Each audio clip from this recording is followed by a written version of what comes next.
Okay guys, hey, this is Adri and I'm here to talk about another Tome game and a route from that game. So the game we were talking about today is My Next Life as a Villainess, All Routes Lead to Doom, Pirates of the Disturbance. Gosh, that's such a long title. It's so silly. So this is a Tome game that came out last year. And I got the collector's edition because I really like this series. So, just to give you a little background, My Next Life as a Villainess, All Routes Lead to Doom, kind of funny we're playing to me, is a light novel. Originally was a light novel, kind of making fun of Tome games. So it's isekai, light novel, a girl in Japan. I think it's Japan. Japan or Korea. I don't remember which, to be honest. But you have this nerd gamer girl who is 100% in love with the Tome games, and she's in love with this game. I believe it's called like Fortune Lover, and I think Fortune Lover is supposed to be like Wand of Fortune or something like that. I think it's supposed to be based off of a really old Tome game that never got translated into the US. So anyway, in her original life, she plays these Tome games and other like nerdy games, and she dies and she gets reincarnated and she wakes up as to Katarina Clares, who is the daughter of a duke. She's also the villainess of the Tome game that she had played in her previous life. And she's like, oh crap, there's like 6 guys that the protagonist romance, and Katarina dies in all of them. So I'm gonna do what I can to not die. Right? Simple, right? Yeah.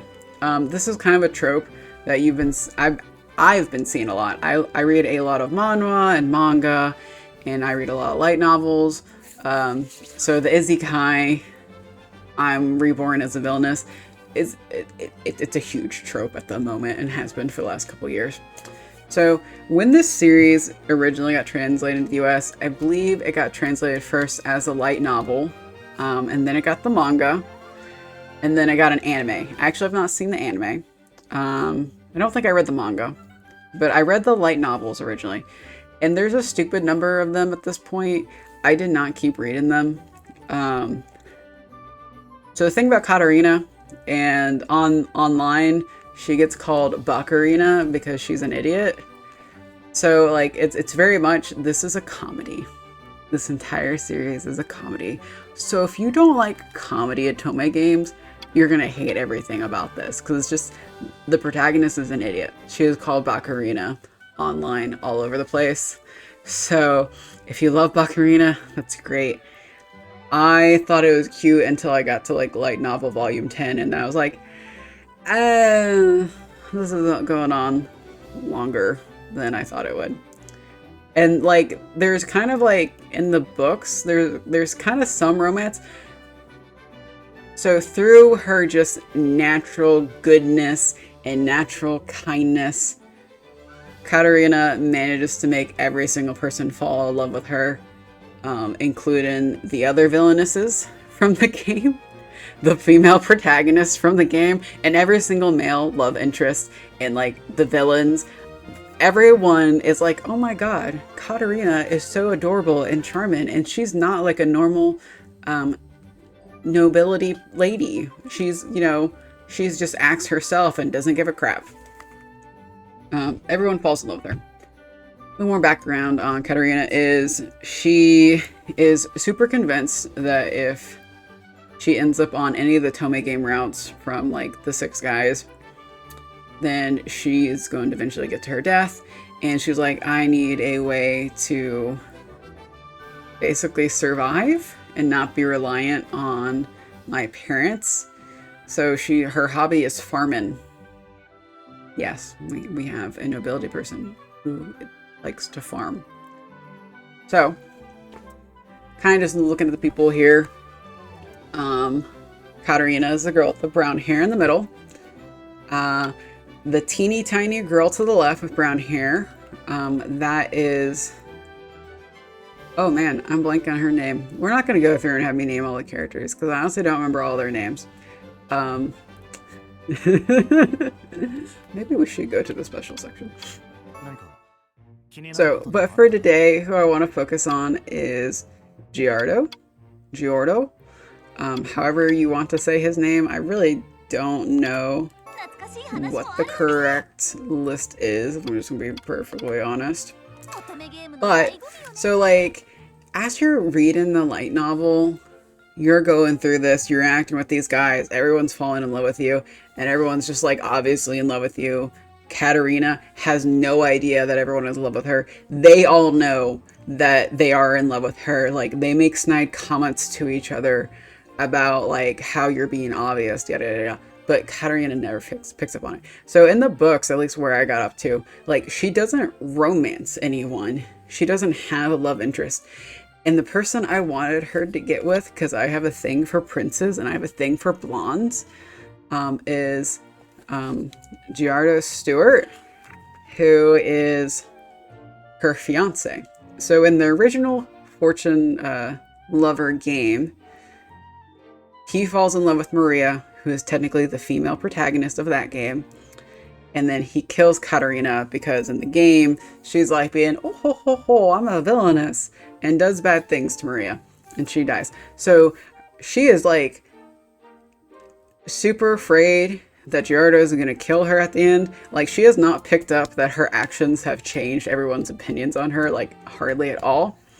Now, where we're at in the game in relation to, like, the storybook setting, like, at this point, they have finished school, the magic school where all the nobles go, and they have graduated. And that is supposed to be, she has made it to the end of the Fortune Lover game, and no one has killed her. She has not set off any romance flags, any red flags. She hasn't set off any endings.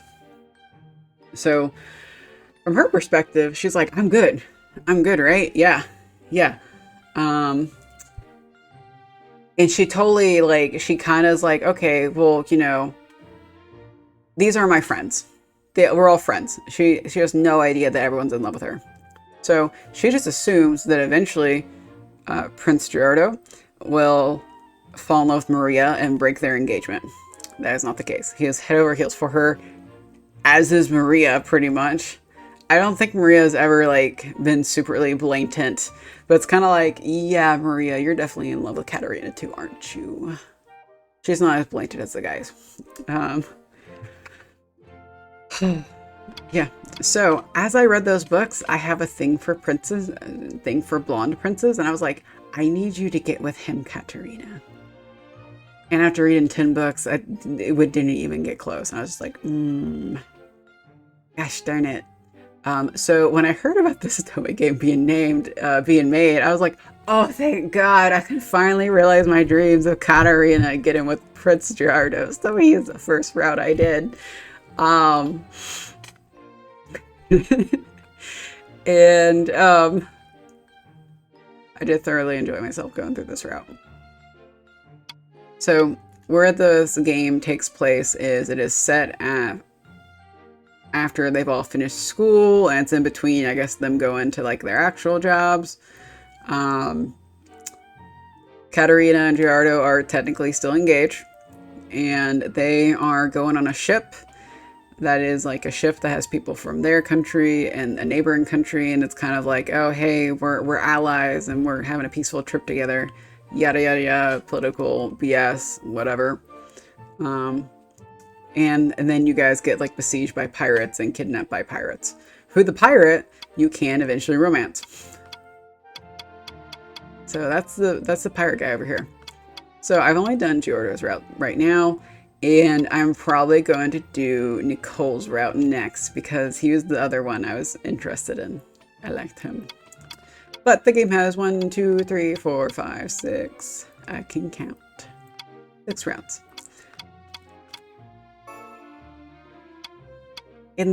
So is the art good? It's very debatable.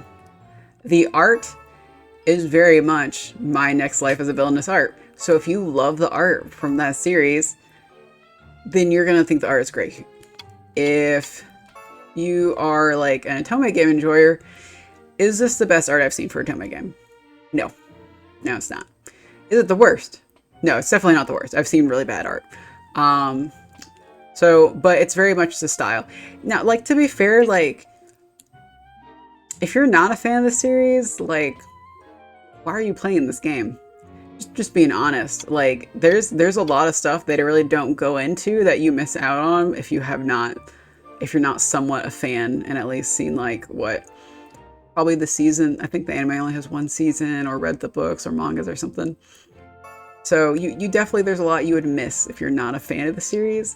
So I don't think this game will be super appealing to just like general Otome gamers, unless you've played all of the other ones. And then I would say, please go enjoy yourself and play this one, because it is fun. But I am definitely playing it from the perspective of, I'm a fan of this series. I have all the lore. I even have the lore for stuff that technically comes after this part. So, yeah. So let's talk about Geordo. He is the blonde prince. I like him. And he is very much in love with Bakurina. He is very much, and Bakurina does know this, he's kind of two-faced. Like, he very much has this princely air and charm when he's talking to people, and then on the inside he hates everybody. Except for obviously he loves Katarina, and then of course he likes her friends, whether he'll begrudgingly admit it or not. So he's very sweet, and he's definitely like, in this game he does actually confess and say, I love you. It's a romance game, right? He has to confess at some point. He kind of like flips out and is like, oh man, someone else is gonna get her. And so 2 of the extra love interests in this game are new characters that are not from the original novel. So I think the appearance of those 2 characters and the fact that Katarina will literally talk to anybody that gives her candy, like, I think freaks him out enough to where he's like, I need to confess and show my feelings before some stranger gets her. It's almost like he, doesn't mind if someone in their friend groups gets with her, because at least I guess she'll still be around, but he seems to have a fear of her ending up with someone who is not a part of the core group. So it's probably a valid fear. I don't know, but it's cute. I wanted to love this game more than I do. I wanted to love this route more than I do. There's not enough romance for me. Coming from someone who is like, I've watched this series and I want to see Katarina end up with the characters, I wanted more fluff. There's a lot of, can't say that. There's a lot of like the group kind of sabotaging alone time with others, which is like constantly a thing in the books also. But I'm like, I just want to see more of a romance focus than there was. But to be fair, Katarina, like, to figure out that Geordo likes her, he kissed her. It took that. She does not pick up on anything. Her magic is like earth. I don't know if that's trying to say she's dumb as a rock, but she kind of is dumb as a rock. She's really smart about some things, like, friendship is magic. She's really great on that. But as far as like telling that people like her, she's like, nah, you have to physically like attack me and kiss me for me to figure it out. I'm not going to pick up on it. She's also like very self-depreciating, I think, a little bit. Like, sometimes it comes across as like, oh no, they couldn't possibly be in love with me because I'm a villainess. And it's like, okay, come on. We have done that. No, you're fine. So, again, I did say earlier that I stopped reading the book series because that kind of got old. Now, if the book series ever said, like, came out and paired her with someone as a canon, I would probably go buy whatever book that starts because I want to see it and how it goes. So for me, this game was kind of fulfilling my romance Prince Geordo dreams. So he's very sweet. He's very protective of you. He's your knight in shining armor. He doesn't want to see you grabbed by the villain or anything. He's very smart, and he's a prince. And you guys are technically engaged. So he's like, we'll get married when we get home. And you're like, what? You love Maria, don't you? And he's like, why the fuck do you think I love Maria? I think you do. It's always funny. It's always funny. So, very comical route, a lot of misunderstandings. From a protagonist perspective, if you ever read the books or watched the anime and you're like, I hate Katarina, you're not going to suddenly like her in this game. She is exactly how she is in those other two things. She does not change. She does not grow. So she irritated the Everlone crap out of you, that you are not going to enjoy any parts of this game, and you're probably not going to enjoy the Prince Geordo route. But I love him. And he's super sweet. And he's so super sweet to Katarina. It's just cute. And he can use magic. He is kind of like the perfect prince.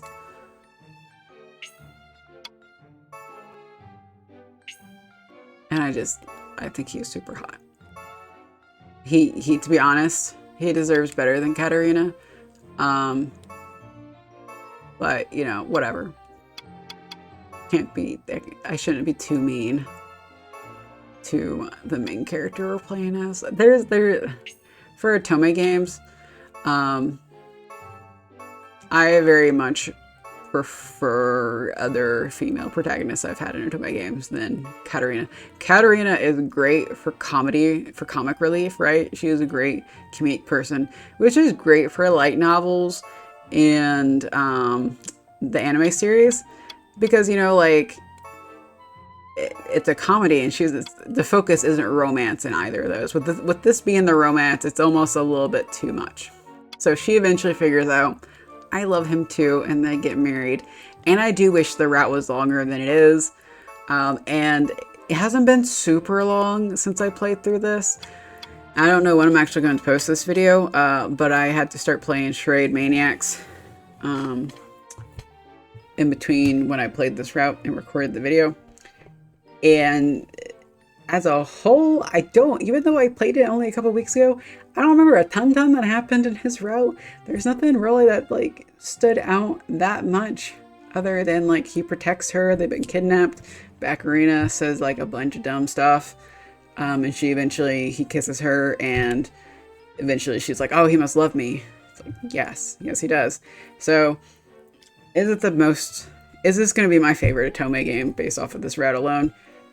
Probably not. Cupid Parasite is like my favorite game at the moment.